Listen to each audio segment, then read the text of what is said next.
خەجێ نەورۆزەتە پیرۆز بە. نەورۆز وەش پیرۆز بەکێکی داخل. ئەتزانم لە ئامەدێ شاهین گەلک مەزن دەهاتکرد چەند ساڵن گۆری لێ تتزانی ئەف چەندەکە ژی لە هەرێمی کوردان ئالۆزی گەلک دەرکەتنە لێ گەل هەندیژی سیاسەتمەدارین کورد بەری دوسێ ڕۆژان کەمپێنێک دەست پێ کردبووش بۆ مەسەلا شاهین نەورۆزی. بەڵێ لێ نەورۆز چاعاتی کردن. بله ئاراستیژی ونزانە کو ji ber rewşa awarte ku rewşa em bêjin tedbîrên ewlehiyê gelek zêde ne jî gelek kes nel hêviyê bûn ku îsal aqas xalq werin û li meydana Newrozê bikombin ji ber ku em dikarin bêjin ku gelek astengiyan derxistin polîsan. Yani beriya niha li 12 deriya da derbasê qada Newrozê bûn îsal xistin ji 5 ciya ku gelek ez bêjim wekî ji saeta zêdetir dewam kirin lêgerîn û kontrol. Her wisa polîsa nehiştin alên kesk zor zar têkin hundir. Danê sibê serê sibê jî gotin di wextê lêgerînê de jî pevçûnek çêbiye di nav portekî û polîsan da û hat gotin ku ew port hatiye kuştin. Polîsan iddia kiriye ku li serê kêr hebiye û xwestiye çanteyê xwe nede gerîniyan çantel piştayê hebiye. Em hêjî nizanin ku ew xort kiye û armancî çi biye. Lê îsal bi rastî jî li gorî par Newroz û girseyî jî gelek qelebalix bû.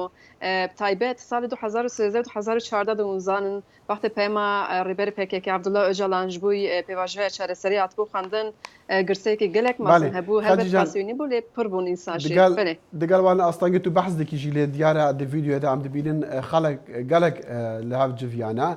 Lê min dixwaz bêjim hemû salan li Newroza Amedê diyara peyamên siyasî tên xwendin yanî wekû çalakiyeke siyasî bi tirşk ku mesela serê salê be. Ev sal ev çalakiyên siyasî heta çendê hene?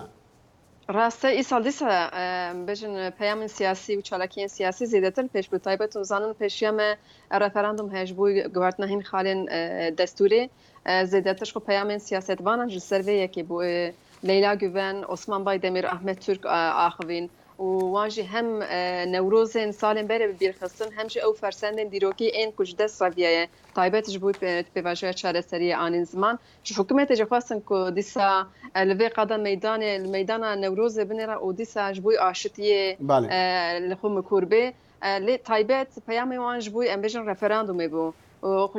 خلقی خواستن طبیعت احمد ترک انسان اوجی سیاستوانک نافداره جی خلقی خواست و آنی بیره خلقی گوت کو یعنی گلک باشر کرده هاتیه ویران کرن و گلک ظلم و زور هاتیه شکرن به هزاران کرد هاتنه کشتن جبو به یکیجی دوی کرد در رفراندوم دنگه خو نابیشن و پشتگیری وام بکنیه. گله خجان سپاس جاری کردی نوروز تا پیروز به هرچند ما بیست کو گلک خلق جی هاتنه گرتن جده سپاس.